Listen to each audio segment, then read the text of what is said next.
नमस्कार मित्रांनो, प्रेमाची गोष्ट मालिकेच्या येणाऱ्या भागांमध्ये एक रोमॅन्टिक आणि जबरदस्त ट्विस्ट आपल्यासमोर येणार आहे.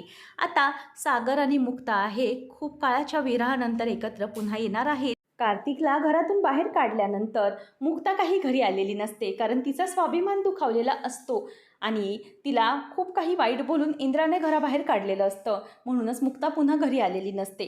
त्यानंतर सागर हा कशाप्रकारे मुक्ताला मनवणार आहे आणि सगळ्या कोखले कुटुंबाची समजूत काढून सागर पुन्हा मानाने मुक्ताला कशाप्रकारे घरी येऊन येणार आहे आणि त्यानंतर इंद्रा कशाप्रकारे मुक्ताचं स्वागत करणार आहे, हे सगळे आपल्याला या ट्विस्टमध्ये पाहायला मिळेल आणि त्याच्यामुळे व्हिडिओ शेवटपर्यंत नक्कीच बघा. आता मुक्ताला खूपच वाईट वाटलेलं असतं की अशा प्रकारे तिला घरातून बाहेर काढले, म्हणूनच सागर हा तिची मनधरणी करणार असतो. पण हे सगळं करायचं कसं, हा प्रश्न त्याच्यासमोर उभा राहिलेला असतो. आणि इथे स्वातीला तर मनातल्या मनात असंच वाटत असतं की मुक्ताने घरी येऊ नये, कारण ती कार्तिकला लपून छपून जेलमध्ये भेटायला जात असते. तर कार्तिकने तिला अगोदरच सांगून ठेवलेलं असतं की काहीही कर, पण घरामध्ये असं स्थान निर्माण कर की त्या मुक्ताला तू घराबाहेर काढू शकशील आणि जोपर्यंत मी जेलमध्ये आहे तोपर्यंत घरात अगदी नॉर्मल आणि शांत वातावरण ठेव. जरी मुक्ता घरी परत आली तरीही तिला काहीही बोलू नकोस. तर इथे त्याचप्रमाणे स्वाती मुद्दामच नाटक करत असते सगळ्यांशी चांगलं वागण्याचं आणि सगळ्यांची सिंपती गेन करण्याचा ती प्रयत्न करत असते.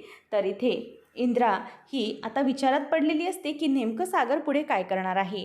त्याच वेळेला आता सागर म्हणतो की तुम्हा सगळ्यांना आता तुमची चूक पटलेली आहे आणि त्या क्षणी इथे आता सईला प्रश्न पडलेला असतो की माझी मुक्ताई घरी कशी आली नाही, बरेच दिवस तर निघून गेलेले आहेत.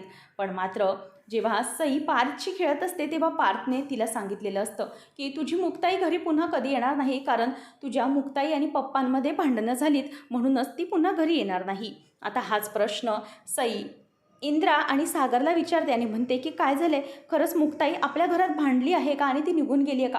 मग पप्पा आणि आजी तुम्ही तिला का जाऊ दिली? तेव्हा इंद्रा काही बोलणार, सागर तिला थांबवतो आणि म्हणतो की बाळा असं काहीच नाही आहे, मुक्ताई अजिबात भांडून वगैरे गेलेली नाही. तिने तुला सांगितलं ना की ती काही काळानंतर पुन्हा येणार, तर ती येणार आहे. तर इथे या सगळ्या गोष्टीचा सईचा त्रास लकीला सहन होत नाही आणि लकीलाही आवडत नाही की मुक्ता अजून घरी आलेली नाही. लकी म्हणतो की हे बघ दादूस, काही झालं तरी आपल्याला वहिनीला घरी परत आणलं पाहिजे. आपल्या सगळ्यांना तर कळलं आहे की कार्तिक जिजूज या सगळ्यामध्ये दोषी आहेत, मग आपण तिला याची शिक्षा का द्यायची आहे?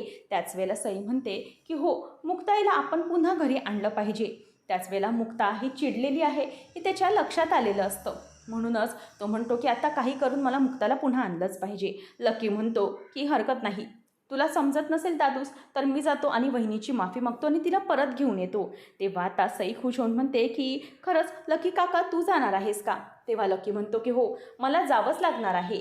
त्यानंतर मग आता सागर म्हणतो की ठीक आहे, तुला जायचं आहे तर तू जा. आता इतक्या गोष्टी मी त्यांच्या मनाप्रमाणे केल्या, त्यांना सगळ्यासमोर निर्दोष सिद्ध केलं, म्हणून यायला पाहिजे ना त्यांनी. तर लकी आता मुक्ताकडे जातो, तो म्हणतो की वहिनी. तेव्हा मुक्ता म्हणते की लकी काय झालंय, ये. आता लकीला ती यायला सांगते आणि नाश्त्याला बसवत असते. लकी म्हणतो की नको, मला नको, मला जरा तुझ्याशी बोलायचं आहे, तू प्लीज घरी चल ना. तेव्हा ती ऐकत नाही. ती म्हणते की नको लकी, मी आता सध्या काही येत नाही, येईन थोड्या दिवसानंतर. आणि तो म्हणतो की वहिनी जर तू येत नसेल ना तर मग मीच इथे राहायला येतो.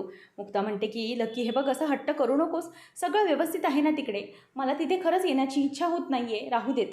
मग आता लकी हा पुन्हा मुक्ताशी बोलून घरी जातो आणि त्यानंतर लकीला आल्यानंतर बापू विचारतात की काय झालं लकी, वहिनी काय बोलली?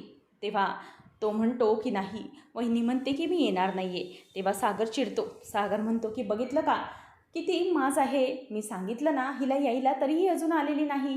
तेव्हा आता लगेच बापू म्हणतात की कशी येणार सुनबाई, सुनबाईचा इगो दुखावला गेला असणार. अरे तुम्ही सगळ्यांनी किती वाईट साईड बोलून तिला घराबाहेर काढली, तिच्या चारित्र्यावर संशय घेतला, तर ती येणार आहे का? त्यावेळेला मग इथे माधवी आणि पूर्व एकमेकांशी बोलत असताना मुक्ता येते, ऐकते. मुक्ता म्हणते की मला हे दोघंही तिथे जाऊ देणार नाहीत.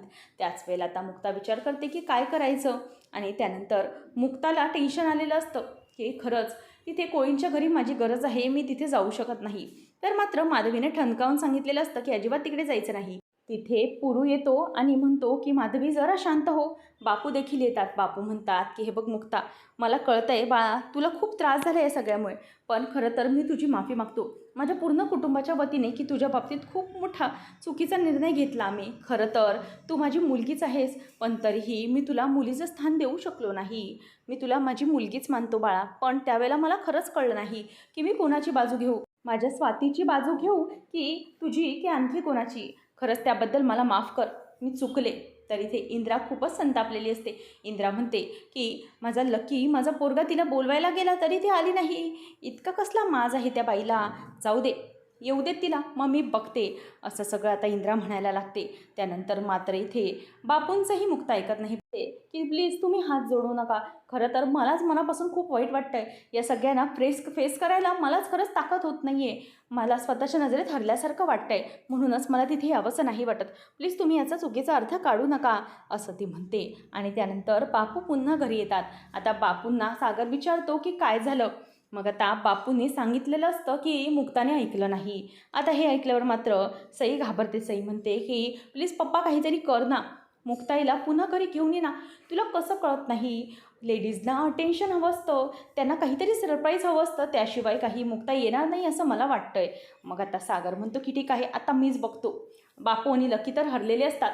आता सागर म्हणतो की मलाच बघावं लागेल, कशा येत नाहीत त्या. आता सागर चिडलेला असतो. तो गोखल्यांच्या घरी येतो आणि मुक्ताला हाताला धरून तिच्या बेडरूममध्ये घेऊन जातो. त्याच वेळेला सगळ्यांना बाहेर सांगतो की आतमध्ये मी आणि माझी बायको दोघंजणं बोलत आहोत, त्याच्यामुळे कोणी डिस्टर्ब करायला यायचं नाही. आता मुक्ता सागरकडे बघायलाच लागते. मुक्ताला सागरचं हे रूप पूर्वी कधीच दिसलेलं नसतं. तो तिच्यावर हक्क गाजवत असतो. सागर म्हणतो की मुक्ता, मला कळतंय हे जे सगळं काही झालं आहे खूप चुकीच्या पद्धतीने घडलं गेलं आहे. येत्या काही दिवसांमध्ये मी तुमच्यावर विश्वास दाखवला नाही. जे काही घडलं ते इतकं अनपेक्षितपणे घडलं की मलाच कळलं नाही मी काय करू. त्या क्षणाला माझ्या बहिणीचा संसार वाचव की तुमची बाजू घेऊ हे मला काहीही समजलं नाही. म्हणूनच मग त्या क्षणाला जे योग्य वाटलं तेच मी केलं. माझ्या हातात काहीही नव्हतं, पण मनापासून वाटत होतं की तुम्ही निर्दोष आहात, म्हणून तुमच्यासाठी पुरावे शोधायला सुरुवात केली. पण जर यातूनही तुम्हाला वाटत असेल की माझं तुमच्यावर प्रेम नाही किंवा मी तुमची काळजी करत नाही, तर असं नाही. मला खरंच तुमच्यापासून काहीतरी मनापासून वाटतं, म्हणूनच मी हे सगळं केलं आणि त्या कार्तिकला नराधमाला मी जेलमध्ये पाठवलं. पण जर इतकंच तुम्हाला माझ्याबद्दल प्रेम होतं तर तुम्ही एकदा येऊन माझ्याशी खरं का नाही बोललात. मला सांगायचं होतं अगोदर, मी काहीतरी तोडगा काढला असता. इतक्या सगळ्या गोष्टी घडल्याच नसता मुक्ता, जर तुम्ही मला येऊन खरं खरं सांगितलं असतं. आता मुक्ताकडे सागर बघायला लागतो. मुक्ता त्यावर काहीच बोलत नाही, तिच्या डोळ्यात फक्त पाणी असतं. सागर म्हणतो की मुक्ता, मला खरंच असं वाटतंय की तुम्ही घरी यावं. त्याच्यासाठी मी तुमची मनापासून माफी देखील मागतो की मी तुमच्याशी असं वागले. तेव्हा पटकनच आता सागर जात असताना मुक्ता त्याला आवाज देऊन म्हणते की कुठे चाललात तुम्ही. सागर म्हणतो की घरी जातोय. मग मुक्ता त्याला म्हणते की एकटे जातात घरी, मला घेऊन नाही जाणार का.